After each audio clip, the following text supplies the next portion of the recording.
Hi, 18 Cinema Summary here. Today we're doing a recap of a film called Han Gong-ju. It's a Korean film about a girl who's dealing with a traumatic experience. While she's struggling with anxiety and shame, everyone around her blames her for her troubles. Let's see how her story unfolds. Spoilers ahead. Watch out and take care. It all starts with Gong-ju, a schoolgirl who's being questioned by concerned-looking adults, but she claims that she hasn't done anything wrong. She is eventually escorted by a teacher named Mr. Lee, who asks her to pack up her belongings. Gong-ju is transferred to a school, and Lee escorts her there. Lee talks to the principal of the new school to get Gong-ju transferred there. He also gives Gong-ju a phone that doesn't have internet and only has 2 contacts. She stays with Lee's mother, Mrs. Cho, until the school board finds a place for her. Mrs. Cho is a grocery store owner who is a cold woman. Mrs. Cho doesn't want Gong-ju in her house. She believes that Gong-ju must have done something wrong to be transferred like this. Eventually, Gong-ju starts her new school. After her first day, Gong-ju starts helping around the store, and Mrs. Cho becomes kinder towards her. Gong-ju already has a new environment, and she is struggling to adapt. All the while, she is visiting net cafes to find an address online. At one cafe, some boys are being loud and rowdy. This brings up some traumatic memories for Gong-ju, who starts having flashbacks. She sees her best friend Waoke and her classmate, Dong-yoon. Dong-yoon is the son of the shop owner where Gong-ju works. Gong-ju's father worked out of town, so he is mostly alone at home. One day when Gong-ju is working, Dong-yoon comes and asks where his father is.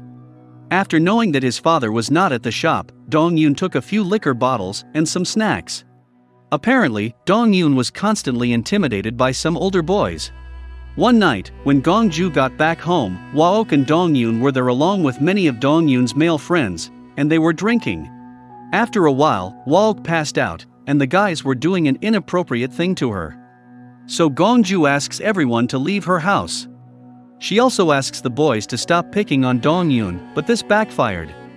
A boy got angry and began stapling Dong-yoon all over his body, while also threatening Gong-ju. A few days later, Dong-yoon brings even more boys to Gong-ju's house. These boys put some kind of drug in a drink, and Dong-yoon forces Gong-ju to drink it. She passed out, and when she woke up, dozens of guys were forcing themselves on her one by one. She cried and cried, but to no avail. Gong-ju was also threatened by the guys who recorded the incident. They will publish the recording if Gong-ju dares to speak up. After this incident, they both experienced extreme depression. Waok committed suicide, and the police got involved. The boys were jailed, and the school board sent Gong-ju to some distant school to protect her. Back in the present, Gong-ju gets the membership to a nearby pool. She wants to learn swimming, and she really puts a lot of effort into learning. One day, Gong-ju is taking a shower at the pool. While singing, a girl named Eun-hee hears her. She is Gong-ju's classmate, and she is the leader of the school a cappella group. She later goes up to Gong-ju and plays a recording of Gong-ju singing. She tells Gong-ju that they are in the same class, and she wants Gong-ju to join the a cappella group. After hearing the audio, Gong-ju gets mad and wants the recording to be deleted. It is revealed that Gong-ju still has trauma from her past. Eun-hee begins to leave after hearing Gong-ju's response, but Gong-ju asks Eun-hee for a favor. Gong-ju uses Eun-hee's phone to find a location, and they both take a bus to that location. As the bus stops, Gong-ju asks Eun-hee to go home, and she starts walking towards her destination alone. The location is a shop where Gong-ju's mom works.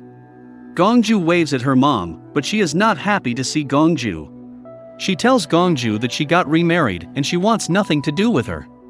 After that, Gong-ju's mom leaves with her new husband.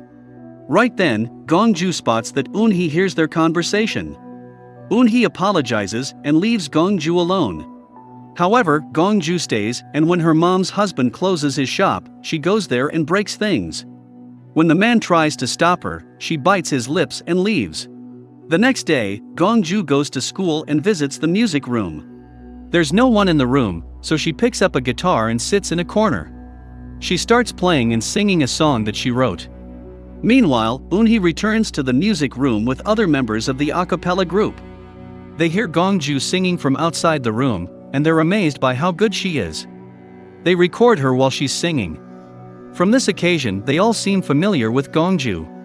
That makes Gongju start to open her heart more deeply with Eunhee. Eunhee even invites Gongju to stay at her house, and Gongju is not afraid to be re-recorded. Long story short, Gongju is at the pool. As she starts to leave, her phone rings. She gets a call from her father and goes to a restaurant to meet him. Her father is drinking heavily and mumbling gibberish. He is angry at people who hurt his daughter. He buys Gongju dinner, and at the end, he asks her to sign some kind of document. He eventually leaves after drinking too much and fighting with the staff. However, that night Gongju gets a call from Lee while she's on her way home. He explains how her father tricked her into signing a petition.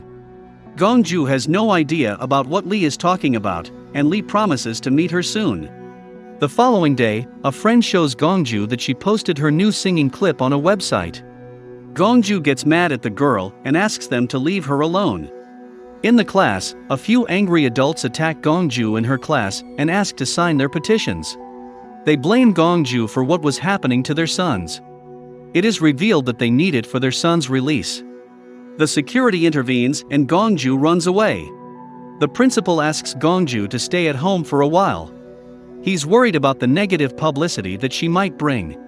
Mrs. Cho's boyfriend brings Gongju back home. He asks Mrs. Cho to throw her out. However, Mrs. Cho believes that Gongju didn't do anything wrong and that she's a victim. While they're arguing, Gongju packs up her things and leaves their home. As she's walking away, Mrs. Cho's boyfriend asks her to sign a petition. He tells her that it's for Dongyun's release and that Dongyun was sorry for what he did. Gongju doesn't sign it and leaves. She goes to a sauna, and there she calls her dad. He picks up, but he's so drunk that he can't even understand her.